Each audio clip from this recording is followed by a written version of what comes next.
भारत, यह नाम सुनते ही एक प्राचीन सभ्यता, विविध संस्कृतियों और गौरवशाली इतिहास की तस्वीर उभरती है। लेकिन क्या आपने कभी सोचा कि इस देश का नाम भारत कैसे पड़ा? क्या यह किसी राजा, नदी या पौराणिक कथा से आया? यह एक ऐसी कहानी है जो हजारों साल पुरानी है, जो हमें वेदों, नदियों और सभ्यताओं की गहराई में ले जाती है। आइए इस रोमांचक यात्रा पर चलें और जानें कि भारत को उसका नाम कैसे मिला और यह क्यों इतना खास है। भारत नाम की जड़ें प्राचीन काल में छिपी हैं और इसके कई स्रोत हैं, पौराणिक, ऐतिहासिक और भौगोलिक। सबसे लोकप्रिय कहानी पौराणिक है, जो हमें ऋग्वेद और पुराणों तक ले जाती है।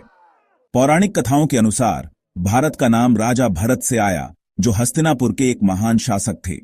भरत, शकुंतला और राजा दुष्यंत के पुत्र थे, जिनकी कहानी महाभारत और कालिदास के नाटक अभिज्ञान शाकुंतलम में मिलती है। भरत ने अपने शौर्य और धर्म से पूरे आर्यावर्त, उत्तरी भारत को एकजुट किया। उनके वंशज भारतवंशी कहलाए और उनका क्षेत्र भारतवर्ष बना।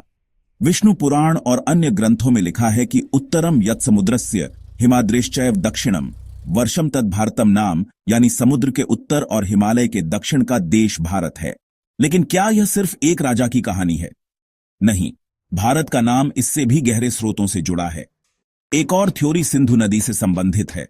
प्राचीन काल में भारत को सप्त सिंधु की भूमि कहा जाता था, यानी 7 नदियों सिंधु, सरस्वती, गंगा, यमुना आदि का क्षेत्र।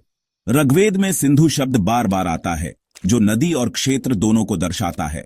जब पारसी, फारसी लोग इस क्षेत्र में आए तो उन्होंने सच को हा में बदला और सिंधु बन गया हिंदू। इस तरह इस क्षेत्र को हिंदुस्तान कहा जाने लगा। अवेस्ता, पारसियों का पवित्र ग्रंथ, में हप्त हिंदू 7 नदियों का जिक्र है। यही हिंदू ग्रीक लोगों तक पहुंचा, जिन्होंने इसे इंडोस कहा और फिर अंग्रेजों ने इंडिया बनाया। तो भारत और इंडिया दोनों नाम एक ही नदी सिंधु से निकले, लेकिन अलग अलग रास्तों से। भारत एक देशी, पौराणिक नाम है जो संस्कृत और वैदिक परंपराओं से आता है। इंडिया एक विदेशी नाम है जो सिंधु नदी और बाहरी सभ्यताओं के संपर्क से बना। लेकिन यह कहानी यहीं खत्म नहीं होती। भारत को कई और नामों से जाना गया, जो इसके विशाल इतिहास और संस्कृति को दर्शाते हैं। प्राचीन ग्रंथों में भारत को जम्बू द्वीप कहा गया, जो पौराणिक भूगोल में एक विशाल द्वीप था। महाभारत और पुराणों में आर्यावर्त का जिक्र है, जो हिमालय और विंध्य पर्वत के बीच का क्षेत्र था। बौद्ध और जैन ग्रंथों में भारतवर्ष का नाम प्रमुख है। मौर्य सम्राट अशोक के शिलालेखों 3री शताब्दी ईसा पूर्व में जम्बू द्वीप और भारत दोनों का उल्लेख है, जो दिखाता है कि यह नाम उस समय आम था। चीनी यात्री ह्वेन त्सांग 7वीं शताब्दी में ने भारत को यिंतु, इंडिया कहा, लेकिन स्थानीय लोग इसे भारत ही बुलाते थे। क्या भारत का नाम हमेशा यही था? नहीं, अलग अलग काल में भारत के हिस्सों को अलग अलग नामों से जाना गया। उदाहरण के लिए गुप्त काल यानी 4वीं से 5वीं शताब्दी में उत्तरी भारत को मध्य देश कहा जाता था। दक्षिण भारत में द्रविड़ और तमिल संस्कृतियां थीं, जिनके अपने नाम थे, जैसे द्रविड़ नाडु। मध्यकाल में मुगल शासकों ने उत्तरी भारत को हिंदुस्तान बुलाया, जो फारसी प्रभाव था। लेकिन भारत हमेशा संस्कृत ग्रंथों और लोक परंपराओं में जिंदा रहा। ब्रिटिश काल में इंडिया नाम प्रमुख हो गया। सन 1858 में जब ब्रिटिश ताज ने भारत पर सीधा शासन शुरू किया, तो इसे आधिकारिक तौर पर इंडिया कहा गया। लेकिन स्वतंत्रता संग्राम के दौरान भारतीय नेताओं ने भारत को फिर से जीवित किया। महात्मा गांधी, जवाहरलाल नेहरू और सुभाष चंद्र बोस जैसे नेताओं ने भारत माता को राष्ट्रीय एकता का प्रतीक बनाया। सन 1947 में जब भारत आजाद हुआ, तो संविधान सभा में नाम पर बहस हुई। कुछ लोग इंडिया चाहते थे, क्योंकि यह अंतर्राष्ट्रीय स्तर पर जाना पहचाना था। लेकिन भारत को देश की सांस्कृतिक और ऐतिहासिक पहचान से जोड़ा गया। आखिरकार सन 1950 के संविधान में दोनों नाम रखे गए।